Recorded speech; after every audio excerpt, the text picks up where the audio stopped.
Evet dostlar, şu anda bulunduğum konum Kırgızistan'ın başkenti Bişkek'in kalbi noktasında olan Ala-Tuğ meydanındayız. Türk mektepleri var. Özüm Türk liseyim okudum. Türk lisesi okudun. Evet. Kırgızistan'ın nüfusu yaklaşık 7 milyon dostlar. Bakın içerisi böyle. Benlik değil abi, hiç benlik değil. What's your name? Ünes. Ünes. Ünes, yes. You? Sapar. Sapar. Yes, Sapar. Kırgız halkı Bişkek'te nasıl yaşıyor? Чуть-чуть не знаешь, что. Az az. Az az. Süper. Atın kimdir? İman. İman. Senin? Hayrat. Kayrat. Evet. Senin? Çilek. He? Çilek. Çilek. Çilek. Çilek. Türk lirası mı değerli, Kırgızistan sonu mu değerli? Türk lirasıyla Kırgızistan'da gezilir mi? Bunu bakacağız.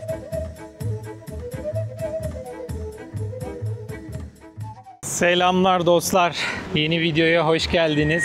Şu an ben Orta Asya'nın incisi İpek yolunun güzergah noktasında bulunan Kırgızistan'ın başkenti Bişkek'teyim. Bu videomuzda sizlerle birlikte Türk lirasının burada değerli olup olmadığını göreceğiz. Kırgızlar bakalım nasıl yaşıyorlarmış Bişkek'te. Bunu deneyimlemiş olacağız. Halkın içine karışacağız. Meydanlarına gideceğiz. Kırgız parasını tanıyacağız ve güzel bir Kırgız serisi çekmiş olacağız. Videoya başlamadan önce kanalımıza abone olabilir, videoyu beğenin ve lütfen yorum yazın. Artı destek olmak isterseniz de katıl üyeliği aktif durumda dostlar diyorum ve yeni videomuza başlıyoruz.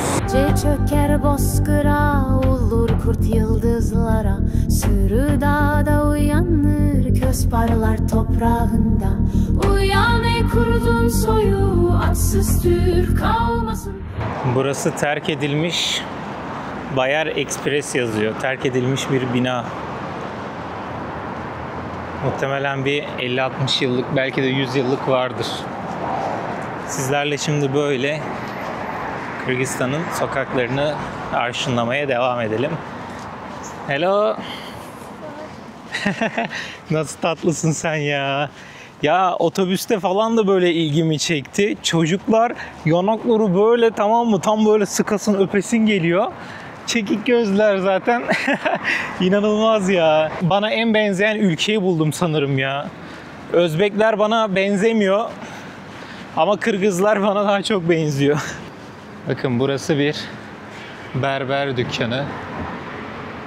Bakın tam karşıda bulunan dağın zirvesinde hala karlar var. Bu ülkenin %90'ı dostlar dağlarla çevrili. Bir önceki videodan da gördüğünüz gibi zaten inerken bir sürü dağlarla karşılaştık. Bakın şöyle ara sokaklara dalabilirim. Burada da bir kadın kuaför var. Şöyle yapıları görebilirsiniz.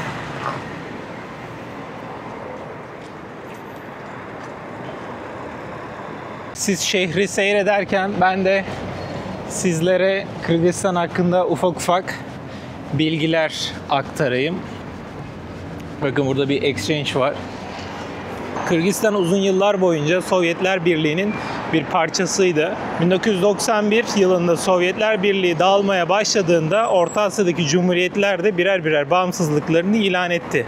Kırgızistan da 31 Ağustos 1991'de bağımsızlığını ilan etmiş. Bakın burada yine aynı şekilde maviden denemiştim ben, böyle şey gibi, ayran gibi. İlginç bir içecek.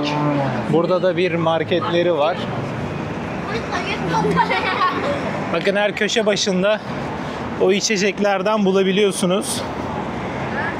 31 Ağustos 1991 tarihinden itibaren 31 Ağustos günü dostlar Kırgızistan'da bağımsızlık günü olarak kutlanıyor. Bağımsızlık gösterilerinde ne yapılıyor? Halk meydanlarda toplanıyor abi. Milli kıyafetler giyiyor, konserler düzenleniyor. Başkent Bişkek'te de dostlar Ala-Tuğ meydanı var. Oraya doğru yürüyorum şu an. Orada geniş çaplı kutlamalar oluyormuş. Bakın bir yaya geçti. Bu şekilde geçtik. Böyle ufak tefek oyuncaklar satın alabileceğiniz kulübeler oluyor. Kırgızistan bağımsızlığını ilan ettikten sonra saf Orta Asya kültürünü, göçebe geleneklerini ve özgün kimliğini dünyaya tanıtmaya başladı. Dağları, bozkırları, Manas destanı, altı oyunları ve renkli pazarlarıyla Sovyet geçmişinden kopup kendi milli ruhunu öne çıkarıyor. Yani bugün Bişkek'te, Oş'ta ya da Issık Göl çevresinde gezerken gördüğünüz o gelenek ve modernliğin birleşimi aslında bu bağımsızlık sürecinin sonucuymuş dostlar. Bu ülke az önce de dedim yani dağlarla kaplı diye. Yani dağların ülkesi olarak da geçiyor bir nebze. Hatta en ünlüleri Tanrı Dağları da diyebiliyoruz. Tanrı Dağları olarak nitelendirilen sıra dağlardır. Kırgızistan'ın nüfusu yaklaşık 7 milyon dostlar. İnanmayacaksınız ama gerçekten çok az geldi benim de gözüme. Başkentleri Bişkek oluyor şu an bulunduğumuz şehir. Para birimleri Kırgız somu oluyor. Bir Kırgız somu ise 0.47 kuruşa denk geliyor. Bakın burada Sovyet mimarisini direkt görebiliyorsunuz. Direkt göze çarpıyor. Ülkenin ekonomisi daha çok tarım, hayvancılık ve madencilik üzerine kurulu. İnsanlar misafirperver, pazarda size mutlaka yöresel ekmek veya kımız yani at sütü ikram edebilirler. Ben geçen gün at sütü denemiştim yani kımız denemiştim dostlar. Hatırlıyorsanız Özbekistan'ın Çorşu Pazar bölümünde. Özbekistan'da çok fazla Chevrolet marka araba görüyorduk ya dostlar. Vergi sıfır neredeyse olduğu için halka teşvik amaçlı. Fabrikada Özbekistan'da olduğu için yer gök beyaz Chevrolet kaynıyordu yani o derece. Ama burada hiç de öyle bir durum söz konusu değil. Farklı markalar görüyorum. Volkswagen gördüm, Hyundai gördüm, Subaru var. Subaru özellikle daha da fazla var. Toyota var, Kia var, Honda gördüm. Farklı bir sürü modelleri görebiliyoruz. Çeşitlilik var. Bakın burası da uluslararası bir kütüphane. Kocaman bir kütüphane. Özbekistan'da tabelaları okuyabiliyorduk. Bakın Kırgızistan'da hiçbir şekilde tabelaları okuyamıyoruz. Yani gençler özellikle konuşulan dil ülkede daha çok Rusya'ya evrilmiş durumda. Kırgızca çok konuşulmuyor. Yani Kırgızca bizim dilimize benzer kelimeler var. Fakat alfabe olarak da artık tamamen ne yazık ki günden güne gidiyor.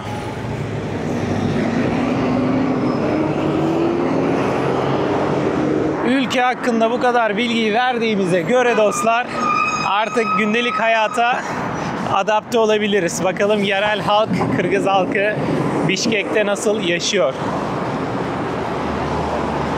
Gözler oldukça çekik.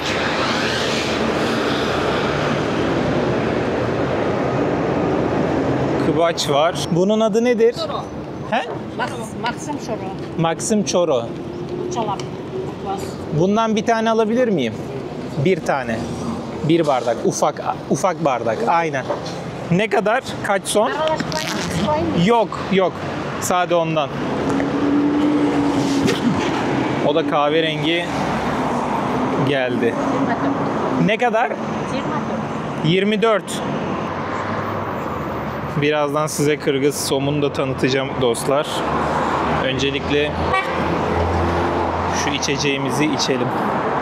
Umarım beğenirim. Maviyi çok beğenemedim ama bakalım bunu beğenebileceğim mi? Bakın içerisi böyle.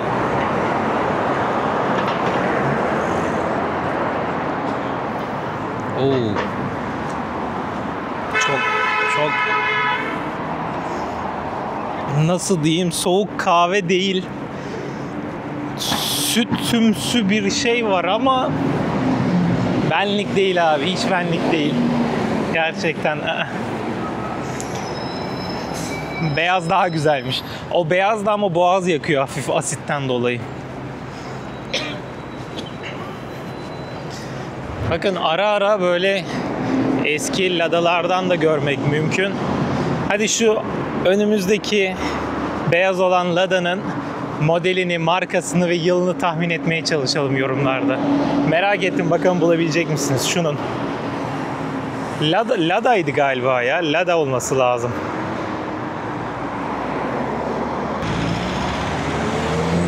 Selam. Necesen?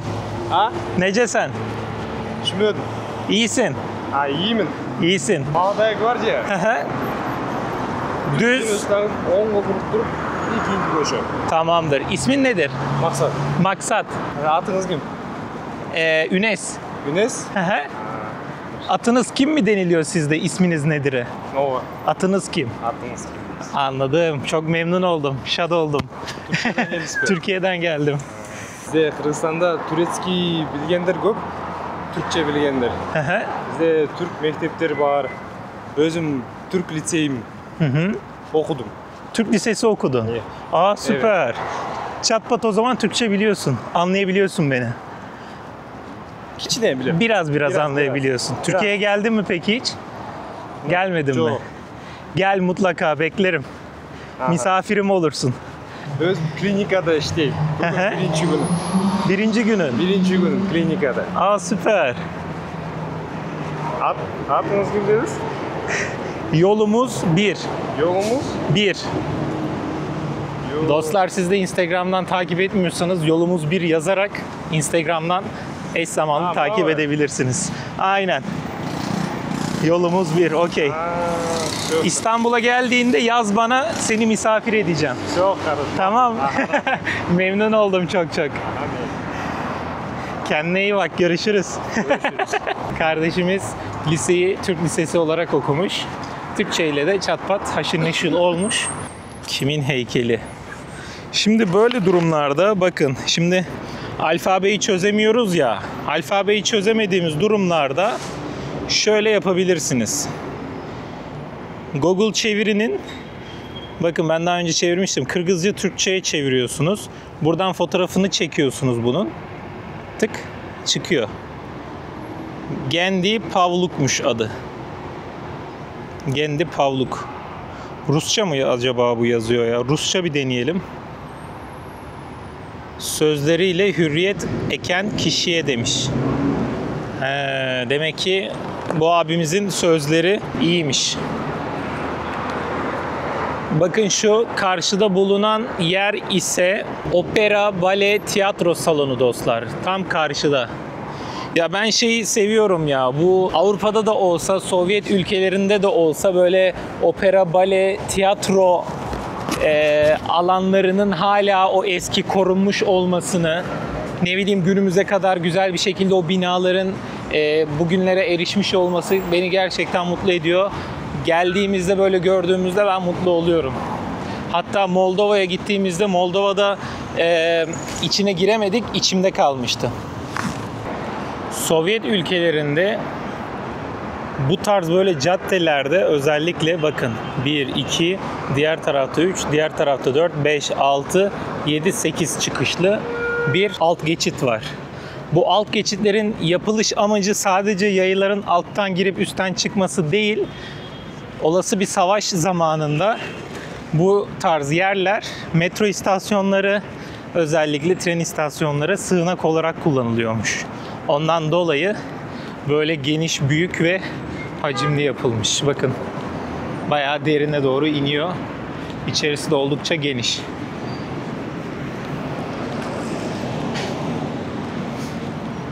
Burada kardeşim bir şeyler satıyor.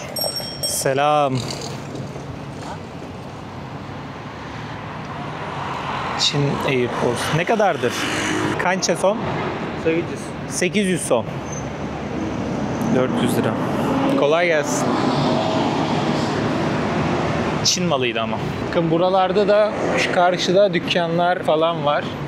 Giyecek, yiyecek, her türlü alışverişinizi yapabileceğiniz mekanlar buralar. Bakın burada da kocaman bir heykel bizi karşılıyor. Dostlar bu anıt devrim savaşçılarına hitaben yapılmıştır. Merkezdeki kadın figürü elinde bayrak tutuyor. Bu halkı özgürlüğe, eşitliğe ve yeni bir düzene çağıran devrim ruhunu simgeliyor. Kadının modelinin Kırgız kadın lider Urkuya Saliyeva olduğu söyleniyor. Yani kadınlarda da devrimde aktif bir rol gösteriyor. Bakın dostlar, kadın figürünün hemen arkasında bulunan figürler var burada. Bunlardan birisi uyanışı anlatıyor. Halkın gözlerini açması, zincirlerinden kurtulması. Diğeri ise devrimi temsil ediyor. Eski düzenin yıkılması, halkın mücadelesi ve yeni Sovyet düzeninin kurulmasını simgelemişler. Hi, how are you? Fine. Turkey.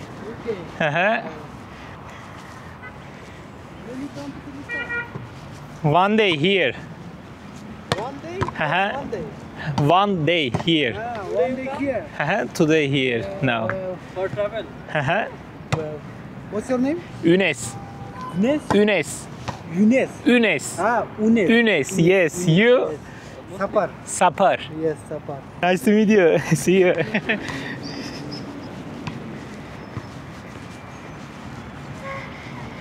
Burada daha çok İngilizce konuşmanız gerekiyor. Halkla anlaşmanız için ya da Rusçanız varsa Rusça da konuşup anlaşabilirsiniz. Bende ikisi de yok. Çat pat bu şekilde anlaşıyoruz işte. Haydi bakalım. Bakın çocuklar şurada drone kaldırmış. How are you? Nasılsınız? How are you? Nasılsınız? Nasılsınız? Türkçe biliyorsun. Biliyor muyuz? Little. Aa, biliyor musun? Süper. Nereden öğrendin? Nerede öğrendin? Чуть-чуть не знаешь только. Az. Az. Az. Süper. Nerede öğrendin peki Türkçeyi? Dizilerden mi, şarkılardan mı, okuldan mı? Okuldan. Türkçe öğrenim görüyorsunuz. Güzel. Çok güzel. Burada ne yapıyorsunuz? Drone kaldırmışsınız. Drone'la burayı mı çekiyorsunuz? Evet. Buradan bana drone görüntülerini gönder. Videonun içinde kullanacağım. Tamam mı? দেখা gireceğiz mi? Bugün. Bugün değil. Ya bu ne zaman alırsan gönder bana. Sıkıntı yok. Tamam. Anlaştık. Tamam. Nice to meet you. İsmin ne? İsmin de. İsmin. Adın nedir? Atın kimdir? İman. İman. Senin Hayrat. Kayra. Hayrat. Hayrat. Hayrat. Kayrat. Senin Çilek. He? Çilek. Çilek.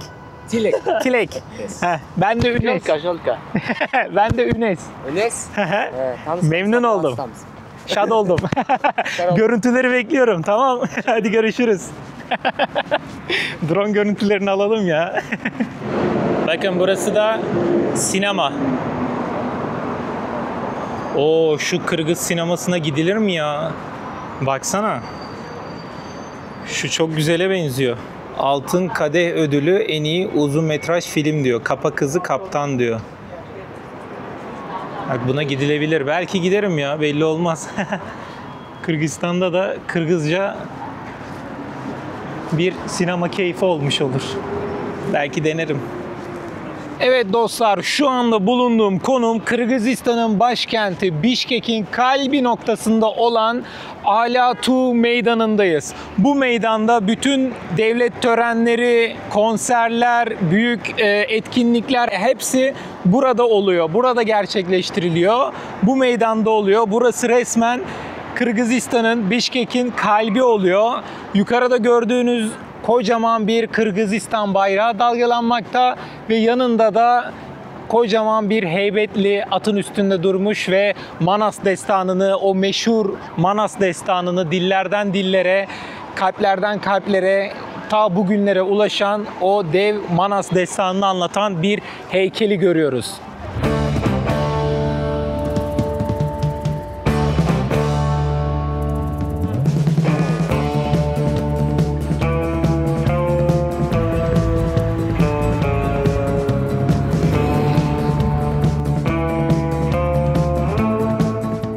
Bu bayrak sadece bir kumaş parçası değil, halkın bağımsızlık sembolü. Kırmızı zemin, özgürlük ve kahramanlığı, ortadaki altın güneş ise bereketi ve ışığı temsil ediyor. Güneşin içindeki keçi kılından yapılan tunduk figürü Kırgızların geleneksel yurtlarının tepesinden alınmış. Yani bu bayrak hem halkın geçmişine hem de bağımsızlığına işaret ediyor. Bayrağın hemen önündeki bu at üstündeki heybetli heykeli görüyorsunuz.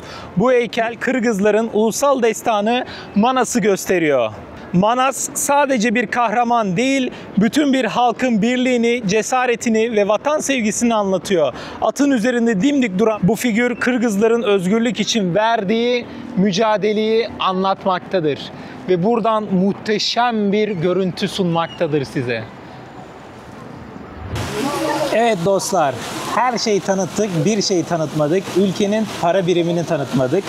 Gelin hep birlikte Kırgızistan'ın para birimi olan Kırgız somunu tanıyalım. Bu para birimi dostlar 1000 Kırgız somu. Önü bu şekilde, arkası bu şekilde. 1000 Kırgız somu yaklaşık olarak 470 liraya tekabül etmektedir. Ben kafa karışıklığı olmasın diye direkt yarıdan bölüyorum hesabı. Yani 500 lira olarak kabul ediyorum 1000 Kırgızistan somunu. Bu ise arkadaşlar 500 som, 500 Kırgız somu. Arkası da bu şekilde. Bu ise arkadaşlar 200 Kırgız somu. Önü bu şekilde. Arkası da bu şekilde. Bakın bu da 100 Kırgız somu. Yani yaklaşık olarak 47 TL'ye tekabül ediyor. Bu şekilde gösterebilirim. Bu da 20 Kırgız somu. Yaklaşık olarak 10 liraya 9.70 10 liraya tekabül ediyor dostlar. Arkası da bu şekilde. Sizce Türk lirası Kırgız somu karşısında değerli mi değil mi? Bu videoda biraz da bunu göreceğiz. Bu zamana kadar ülke hakkında bilgileri verdik. Bu zamandan sonra da biraz alışveriş ve market fiyatlarına, yemek fiyatlarına bakacağız. Benim karnım zil zurna aç. Hiç yemek yemedim. Şimdi bir yer bulup kendime yemek yiyeceğim ve Kırgızistan'da akşam yemeği yediğim mekanda bakalım ne kadar ödeyeceğim, ne kadar para gidecek. Hep birlikte göreceğiz. Türk lirası mı değerli, Kırgızistan somu mu değerli? Türk lirasıyla Kırgızistan'da gezilir mi? Bunu bakacağız. Hadi o zaman gidelim. Umarım net bir şekilde mikrofondan sesim duyulmuştur. Tam da şu fışkiyenin yanındaydım. Su sesi fazla gelmiş olabilir. Bundan dolayı şimdiden özür diliyorum dostlar. Bakın şurada müzik çalıyor. Müziğe doğru ilerleyelim. Müzik çok güzel çalıyor. Canlı müzik mi çalıyor yoksa hoparlörden mi geliyor bilmiyorum. Oraya doğru yaklaşalım. Çok güzel çalıyor ya. Umarım da telif yemem. Şu an bitti. Nereden çaldığını buldum dostlar, bakın. Kubbenin yanında hoparlörler var. Oradan geliyor sesler. Ben de birisi konser veriyor zannettim ya. Tüh. Güzeldi çünkü. Hoş duruyor. Tam karşımızda Manas destanını simgeleyen işte o heykel. Burası Kırgızistan'ın kalbi, Bişkek'in can damarı Altuu Meydanı. Dostlar şu an bulunduğum konum Altuu Meydanı'nın hemen dibinde bulunan bir hediyelik çarşı. Buradan Kırgızistan seyahatinizde sevdiklerinize, kendinize hediye alabileceğiniz bir sürü ürünler mevcut. Bir şekilde farklı şapkalar, Kırgızistan'a dair yöresel kıyafetler, kitaplar, tişörtler, takı çeşitleri. Bakın gene bir nar figürü görüyorum orada.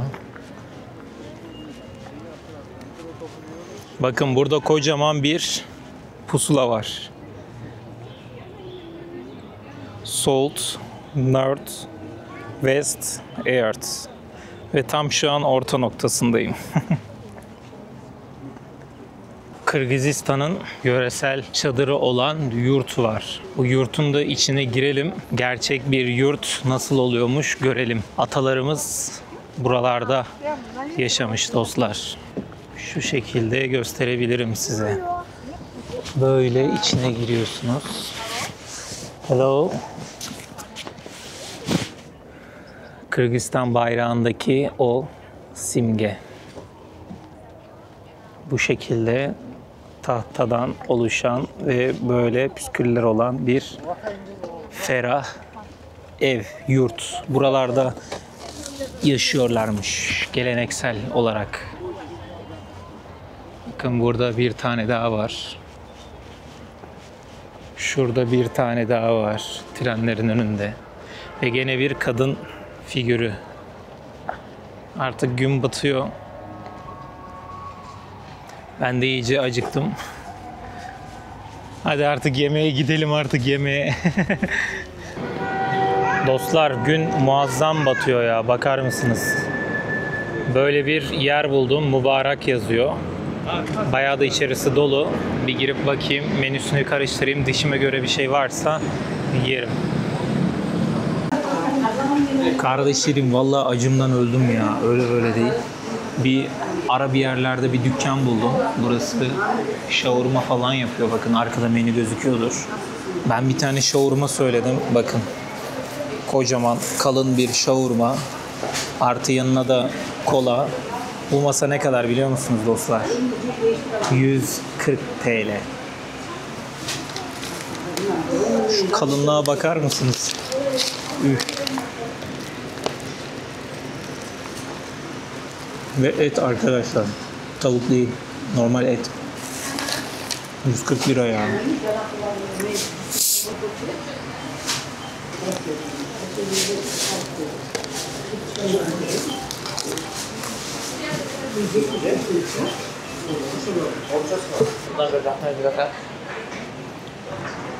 Oh! Yarabbi şükür doydum baya. İyi geldi ya. Abi o fiyat ne öyle ya? Gerçekten yemeye başlayınca anlıyorsun fiyatları. Türk lirasıyla çok ucuza gezilebilecek bir ülke diyebilirim burası için şimdiden.